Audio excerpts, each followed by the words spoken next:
Hey, You're on. Beaky. All right, here we go. I've got the oil already preheated. It's hot. I've got it at about 7 on the stove. So I'd like to get my oil hot before I put my rice in there.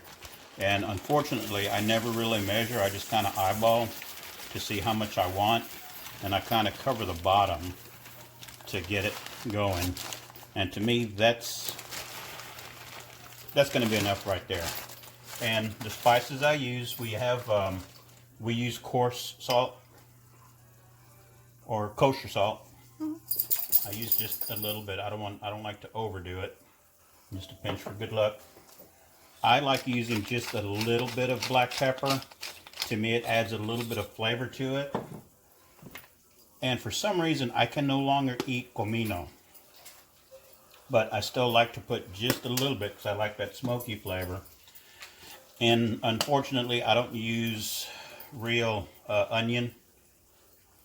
I can, but with the new modern stuff, the powdered onion and the powdered garlic, that's the way to go. It's easier. No chopping. No chopping, no crying. Why are you crying? No. And then I just kind of brown my rice up, get it like a nice golden brown. And I just talked to you on the phone where you said that you add boiling, or you add it to boiling water. I don't. I add water to it once I've added my, to me, you got to brown the rice up first, and then I'll add my tomato sauce, which with this amount, I'll probably use just half a can, but I add my tomato sauce in there, and I let the rice absorb some of the color, so you have a nice color of the rice. Because if you try to add it once you have the water in there, that tomato sauce is just going to be on the top of the water and on top of the rice, so it doesn't really, the rice doesn't absorb anything. But like I said, Hannah is getting ready to leave for Auburn tomorrow at noon. I think she said she wanted to leave by noon. Well, it's about a 4-hour drive. Yeah, so. it's a good drive. We did go over there and we met her roommate, or one of her roommates, and her roommate's boyfriend. So they seemed all right.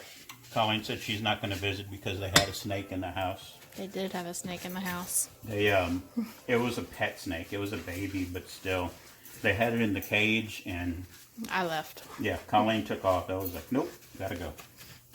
So anyway, this is to me the most important part of the rice, because you don't want it to get too dark. You don't want it to not get dark enough. And it's a real fine line once it becomes, beyond the point of no return. One of the important things too when you're making rice is once you add your water, don't stir it. Leave it alone. But I'll show you here in just a second. All right, you're on. Okay, so this has been going for about 3 or 4 minutes. I went ahead and paused it. But as you can see, it's a little bit more of a golden brown. And you can see some of it starting to get a little bit darker. So that's kind of my point to go ahead and add the tomato sauce. And I'm just using regular tomato sauce, no salt added. So now that's in there. Now it's in there, and you want to make sure that you want to incorporate the tomato sauce in with the rice. You want to cook it together. And I'm going to warn you too, once you do this part, the rice tends to pop, and if it lands on you, it is not fun. It is not fun.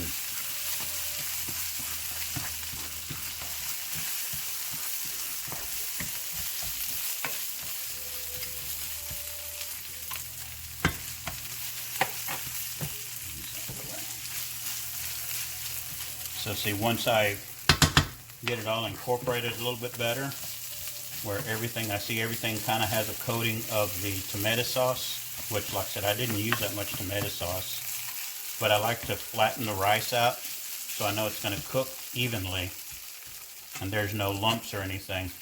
so we get it all nice and smooth. And then I'll get my water.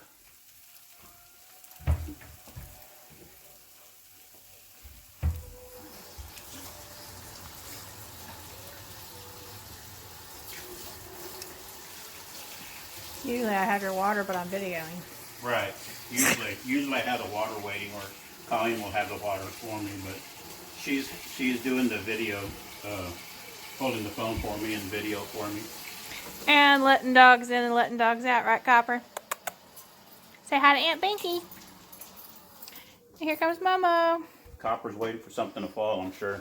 Okay, so here goes. I'm gonna put some water inside of the tomato sauce can, dump it in there, and then I'll add my water. You just kind of want to have it to where it's covering the rice.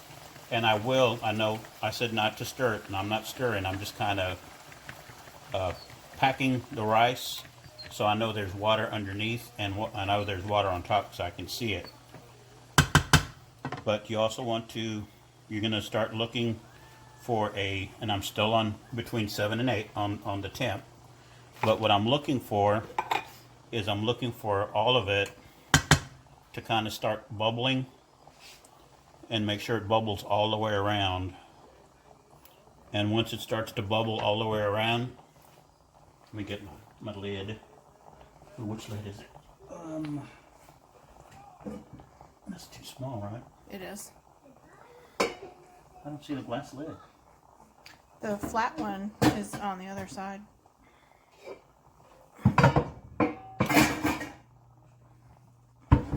It's going to be up against the back. Right there.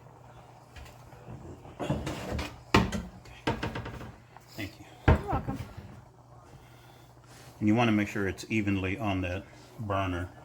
So now that I've got it kind of boiling all over,